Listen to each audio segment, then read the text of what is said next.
Hi, എൻ്റെ പേര് MS അസർ മുഹമ്മദ്. എനിക്ക് സൈലം ഹൈബ്രിഡ് സിസ്റ്റം വളരെ യൂസ്ഫുൾ ആയിട്ട് തോന്നി.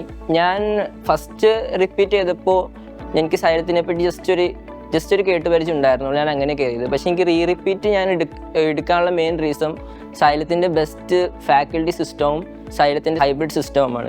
സൈലത്തിൻ്റെ DPP എടുക്കുകയാണെങ്കിൽ അതെല്ലാം PYQസിൻ്റെ ബേസിലുള്ള DPPs ആയിരുന്നു. ആദ്യം നമുക്ക് ഈസി ക്വസ്റ്റ്യൻസ് ആയിരിക്കും. അപ്പോൾ ഈസി ക്വസ്റ്റ്യൻസ് ഒക്കെ ചെയ്ത് കഴിയുമ്പോൾ നമുക്കൊന്ന് കോൺഫിഡൻസ് ആയി കഴിഞ്ഞാൽ കുറച്ചും കൂടി ഹാർഡ് ലെവലാവും. അപ്പോൾ നമുക്ക് അതിനനുസരിച്ചിട്ട് ഇമ്പ്രൂവ് ചെയ്യാൻ പറ്റും. ഇനി ഇവിടെ സൈലത്തിൽ വരാനുള്ള കുട്ടികളോട് ഞാൻ പറയാനുള്ളത്, DPPs തറവാക്കിയിട്ട് ക്വസ്റ്റ്യൻസ് നല്ലോണം പ്രാക്ടീസ് ചെയ്യുക. ഇപ്പോൾ കഴിഞ്ഞ നീറ്റ് ടഫ് ആയതുകൊണ്ട് തന്നെ ഇനി വരാൻ പോകുന്ന നീറ്റ് ചിലപ്പോൾ ടഫ് ആവാതിരിക്കാം. അപ്പോൾ കഴിഞ്ഞ നീറ്റ് ടഫ് ആയപ്പോൾ നമ്മളിനി എന്ത് ചെയ്യണം, നമുക്ക് കുറച്ചും കൂടി ഹാർഡ് ലെവൽ ക്വസ്റ്റ്യൻസ് പ്രാക്ടീസ് ചെയ്ത് പഠിക്കണം.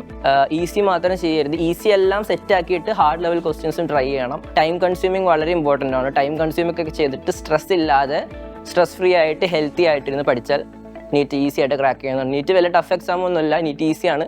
പക്ഷെ നമ്മൾ അതിനനുസരിച്ച് എഫേർട്ട് എടുത്തിട്ടും പിന്നെ സ്ട്രെസ് ഫ്രീ ആയിട്ടിരുന്നാലും നമുക്ക് ഈസി ആയിട്ട് അത് ക്രാക്ക് ചെയ്യാൻ പറ്റും.